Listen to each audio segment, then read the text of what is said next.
He was just a child, but his eyes carried the weight of 1,000 storms.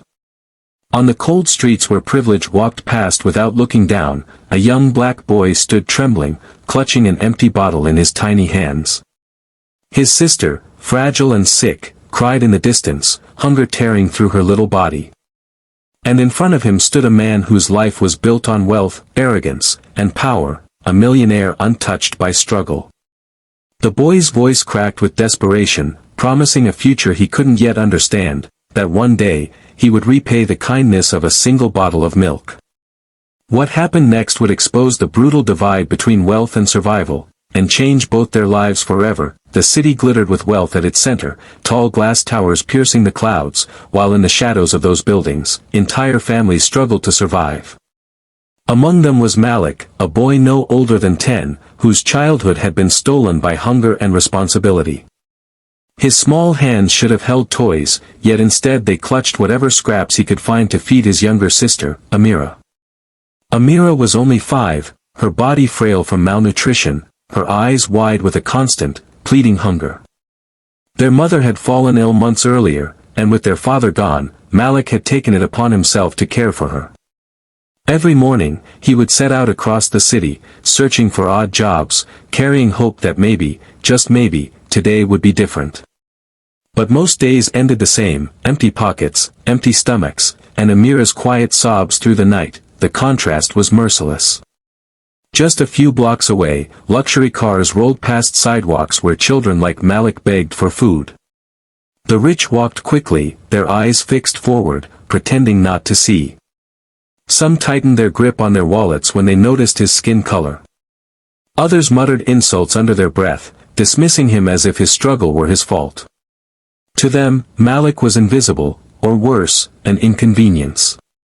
Yet despite it all, Malik carried a stubborn determination in his heart. He believed that if he worked hard, if he endured the cruelty of each day, he could protect Amira. She was his reason to keep moving. And soon, their paths would cross with a man whose fortune could have fed thousands, but whose heart had long forgotten the meaning of compassion. What began as a desperate search for milk would turn into a confrontation neither of them would ever forget. The morning air bit with cold, the kind of chill that settled deep into bones when there wasn't enough food in the body to fight it. Malik walked the cracked sidewalks of the city, holding Amira's small hand, his eyes scanning storefronts in search of kindness. The bottle in his other hand was still empty. The only thing heavier than the hunger in his stomach was the responsibility he carried on his shoulders. They stopped outside a grocery store, its windows stacked with milk cartons and bread loaves, things Malik hadn't touched in weeks. Inside, wealthy shoppers moved casually, tossing items into carts without thought. Malik pressed his face against the glass, his reflection a stark contrast to the glossy shelves beyond. Amira tugged at his sleeve, her voice weak but steady. She didn't ask for candy or toys, just milk. Always milk. But asking for help wasn't easy. The last time Malik had approached a stranger, the man had looked him up and down, then spit at his feet. Another had sneered, telling him to work harder, as if a 10-year-old boy could fix poverty by sheer will. Each rejection carved deeper scars, not just of hunger, but of shame. Still, Malik kept trying. He couldn't let Amira see him give up. Her big brown eyes looked at him like he was the only shield between her and the world. That thought kept him standing tall even when his stomach twisted with emptiness. That afternoon, fate placed him outside one of the city's tallest glass towers, the headquarters of billionaire investor Richard Kane. Kane was a man whose name was synonymous with success, the kind of figure newspapers praised and business schools admired. His fortune was vast, his reputation cold. He lived in a world far removed from boys like Malik. But desperation doesn't ask permission. Malik spotted Kane exiting the building, surrounded by assistants and security. His polished shoes hit the pavement like thunder, his tailored suit cutting through the crowd. Malik's heart raced.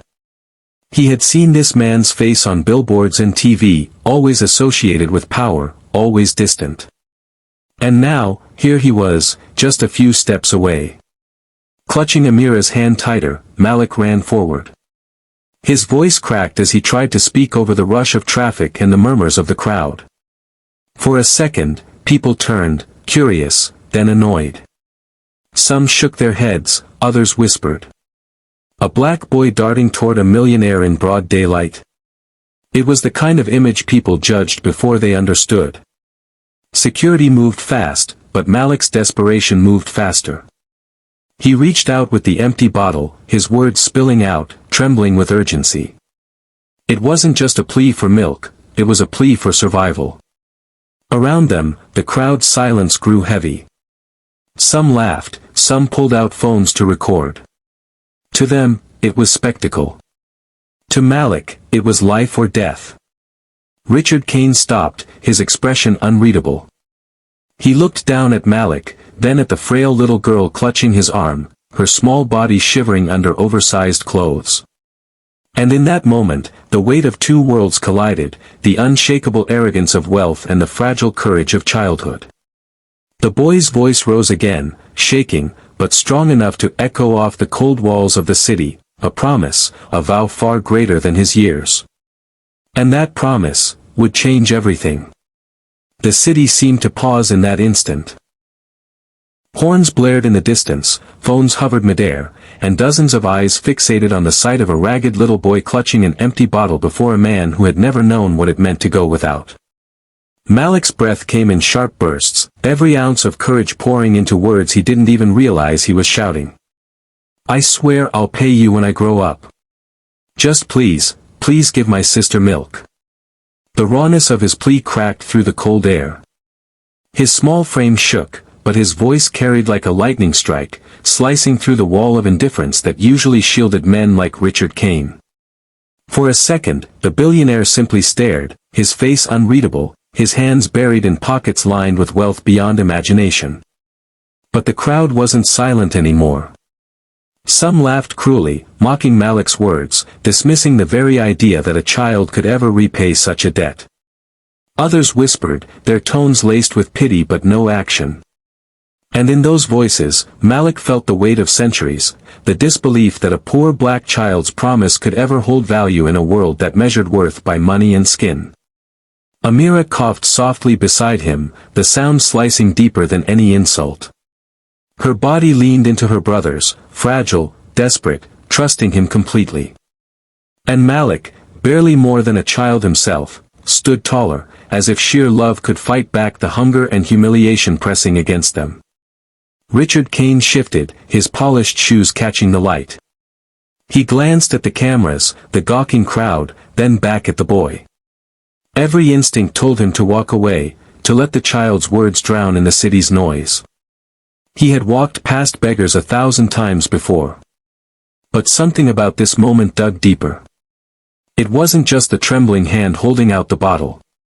It wasn't just the little girl's wide, hollow eyes. It was the vow itself, so raw, so pure, that unsettled him.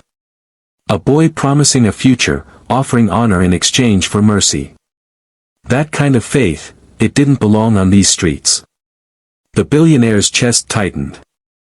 For the first time in years, Richard Kane felt small, like the power he clung to could crumble under the weight of a child's unshakable dignity. And the decision he made next, would not only test his wealth but his very humanity. The silence that followed Malik's plea felt heavier than the city's noise.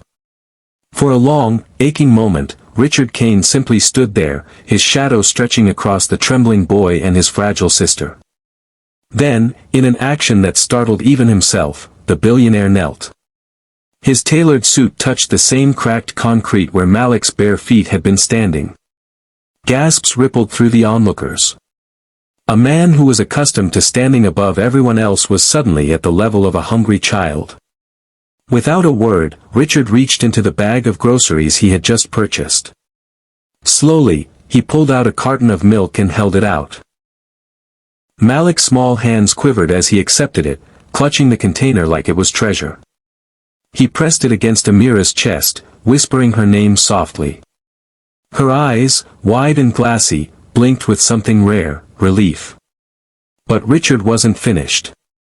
He looked at the boy again, looked at the dirt smudged across his face, the fierce determination in his eyes, and the trembling lips still whispering a vow to repay. Something inside the billionaire shifted. For years, he had measured success by towers of glass, by numbers on screens, by the applause of boardrooms. Yet, in this single moment, a barefoot child holding milk for his sister revealed how empty all that truly was.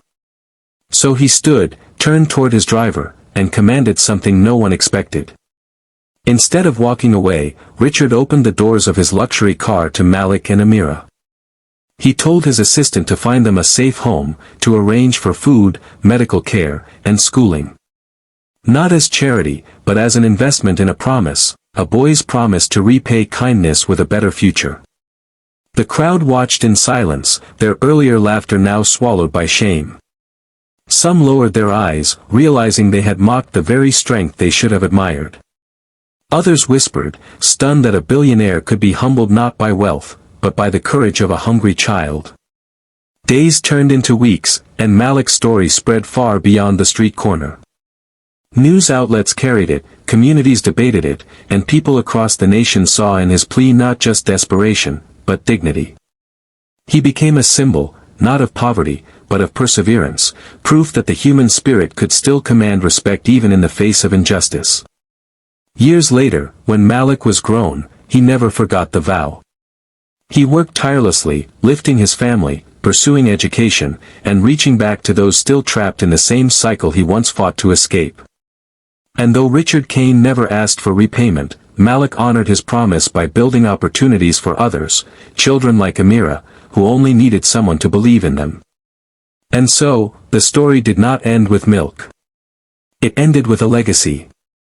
Because sometimes, a single act of compassion doesn't just feed a child. It reshapes a life. It shifts an empire. It redefines what wealth truly means. And the question that lingers for us is this. When we are faced with someone's desperate plea, do we walk away, or do we dare to kneel?